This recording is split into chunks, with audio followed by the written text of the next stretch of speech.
مشاهدينا في كل مكان، أهلا ومرحبا بكم. احنا معاكم النهاردة داخل سفارة دولة نيبال.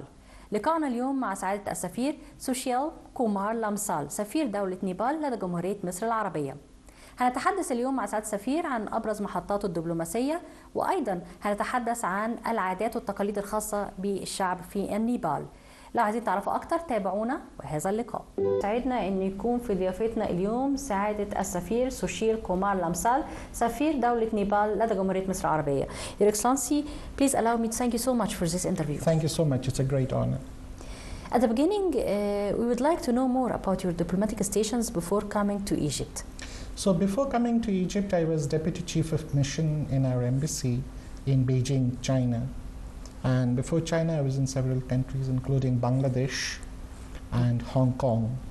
I'd also had a sabbatical in the United States for my academic degree.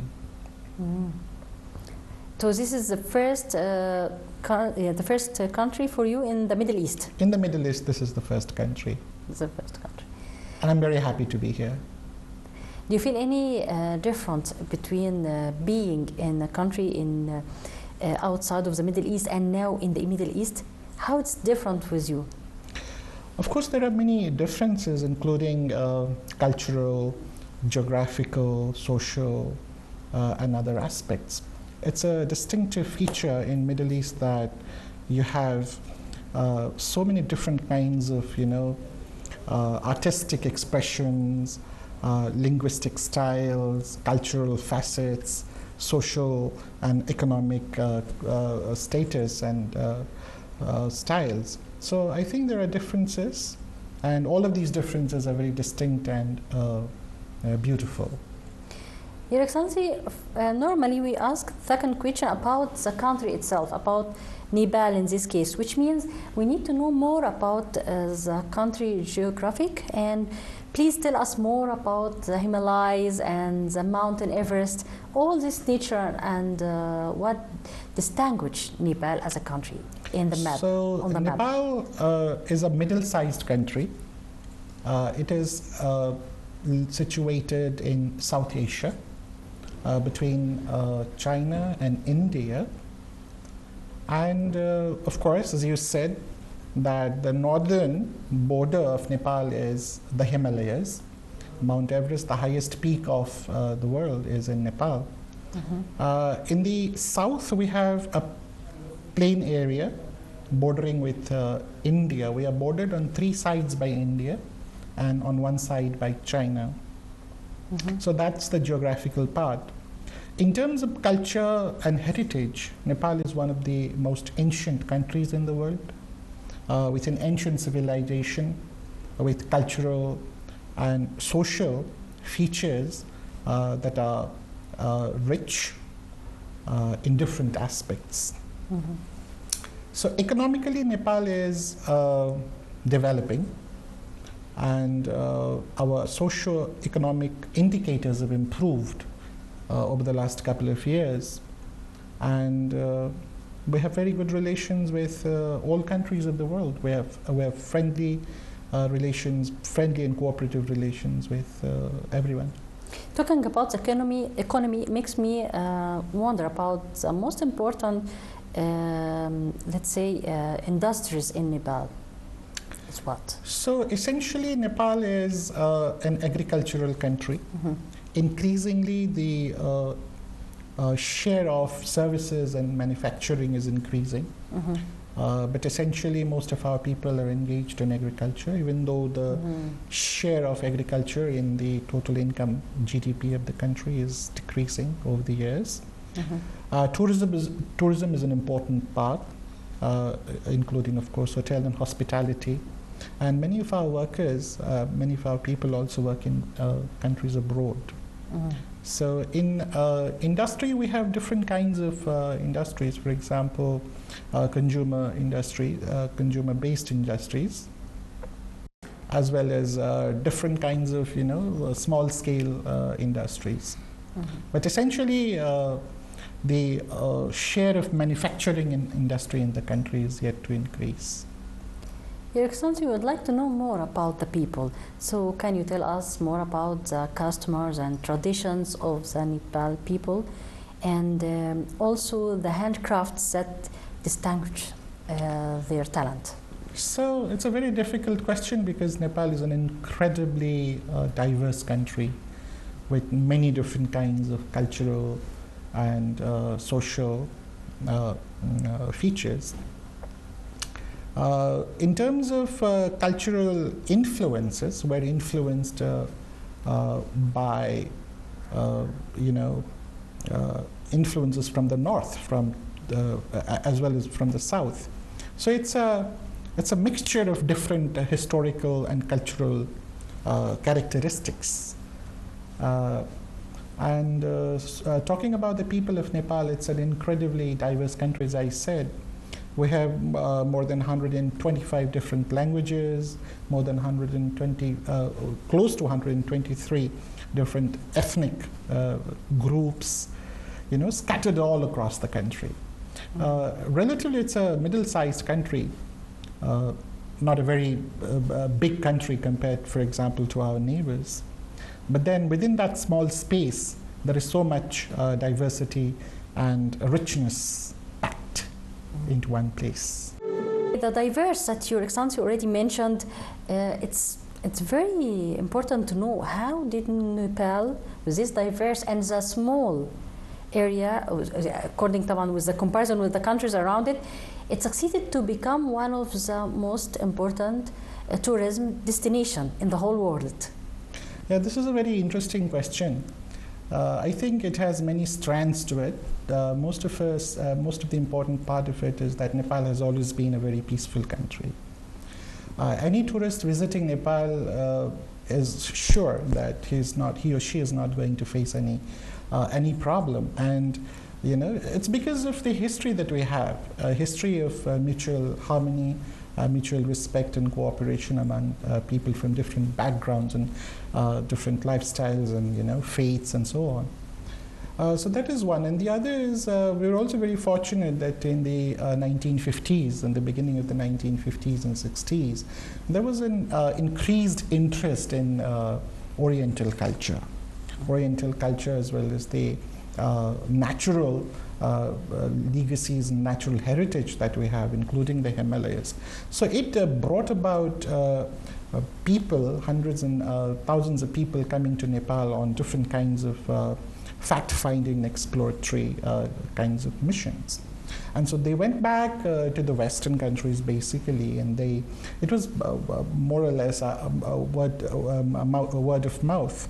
And also in terms of literature and the different kinds of audiovisual resources that were made.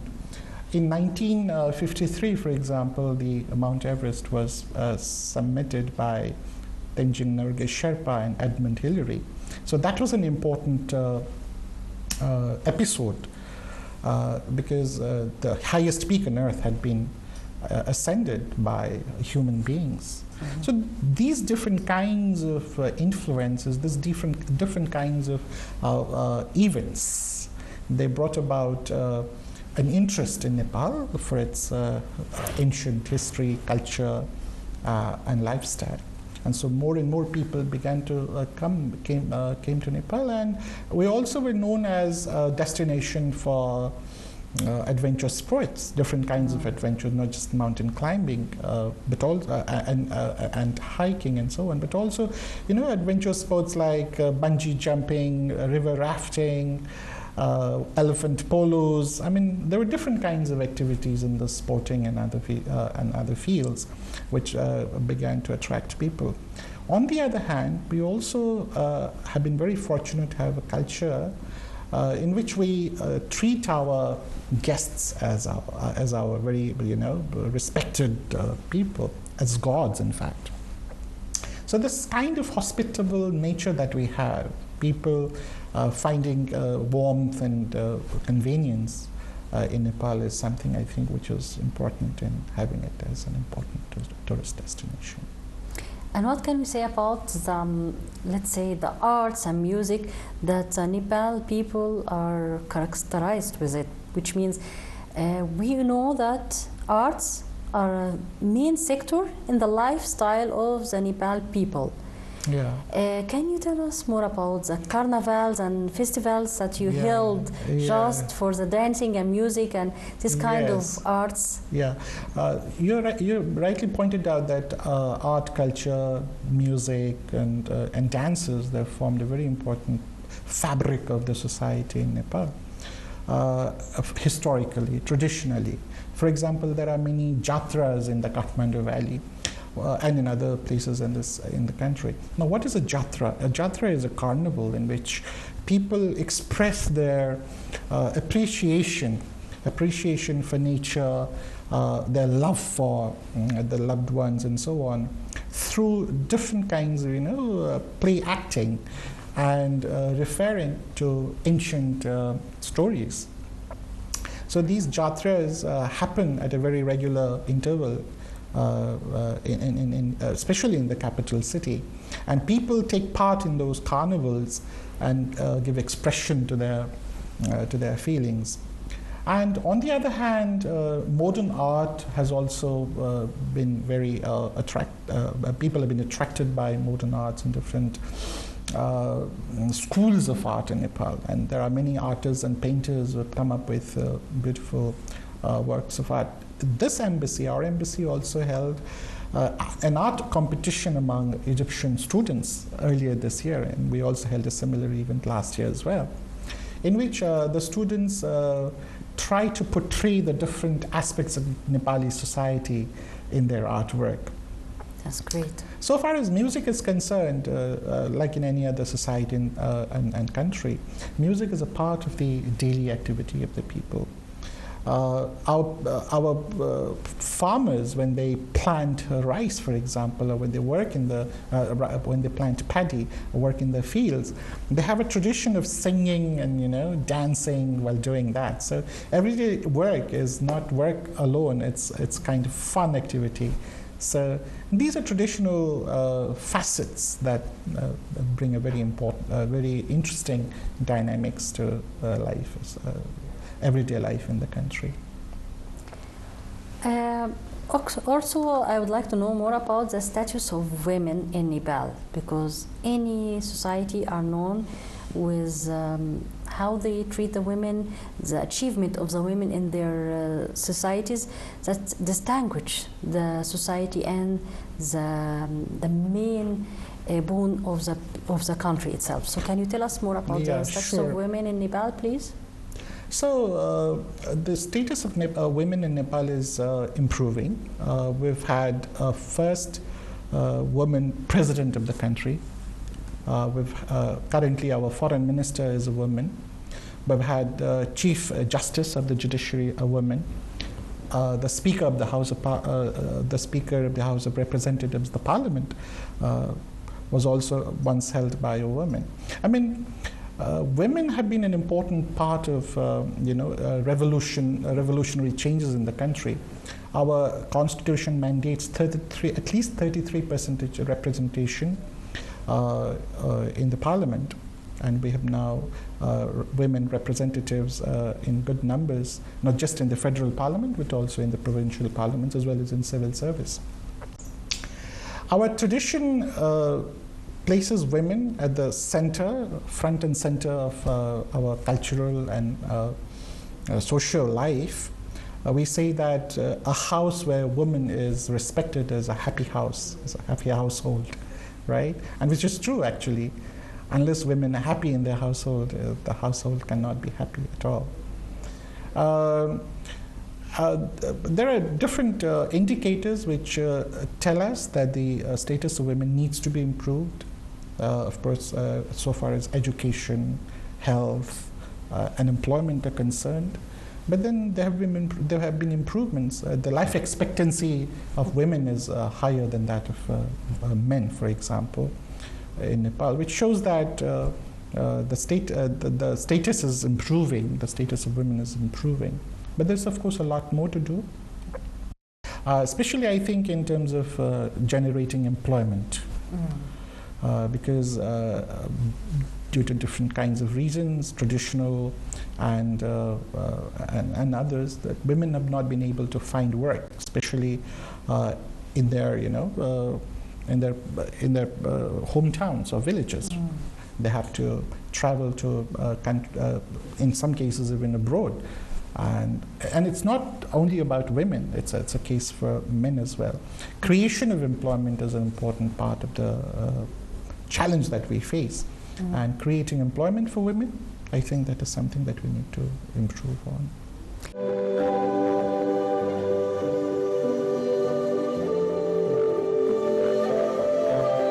About the work, lead me to the questions that I asked earlier about the handcrafts that distinguish the Nepal country. So can you tell us more about it? Because especially, Kaman, we have already on the table here you can something see a handcraft, with one of the handcrafts that really distinguishes the people over there.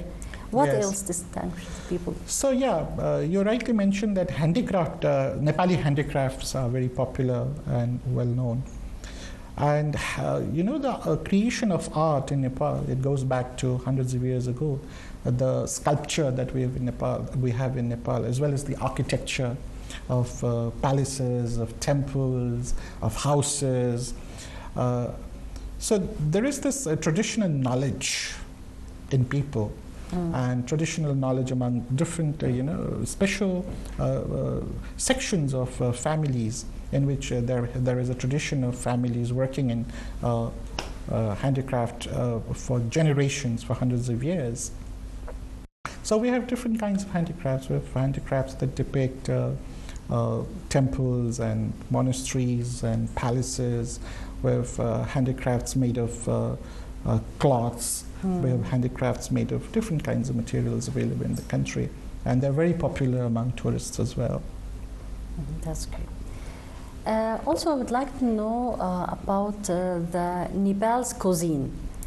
Yeah, it's already there is a diverse in the society, and also you are a big tourist destination. So for sure you have something. Let's say something local in this cuisine and something international at the same time. So can you describe this for us? So Nepali cuisine is a mix of different kinds of things. For example, spices, vegetables, meat, cereals, and so on. So spices is an important part of Nepali cuisine, especially cumin, coriander, fenugreek, and so on, and chili pepper, chilies, and so on. One Nepali dish which is popular increasingly is called momo. It's steamed dumpling with minced meat or vegetables, and it's eaten with chutney, which is made of tomato and coriander and chili as well.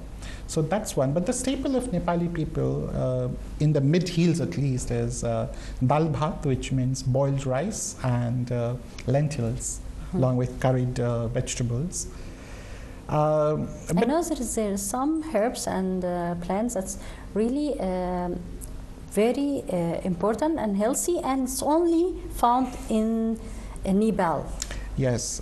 The mountains of Nepal. Yes. Nepal being a very high country with high elevation, the different kinds of herbs that we find in Nepal, you might probably be referencing to a herb which is called yarchagumba, which is very popular, especially in Asia. In the mountains, he has different kinds of herbs for their health-giving and healthful benefits. They're very popular. Coming back to cuisine, we talked about momos, the dumplings, steamed dumplings. We talked about dal bhat. But then I wish to add that Nepal is a very diverse country of different ethnicities, different races, different kinds of people.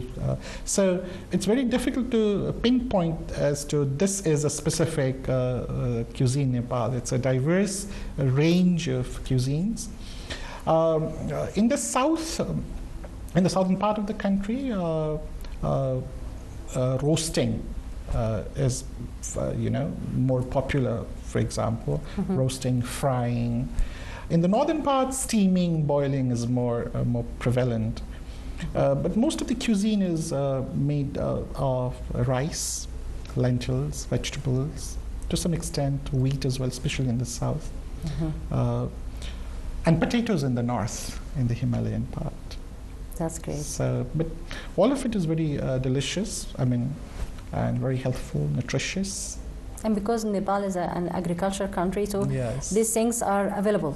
These things are, most of these things are available. Yes. Your Excellency, thank you so much for this interview, and please allow us to have another meeting to talk about the relation between Egypt and Nepal. Sure, thank you.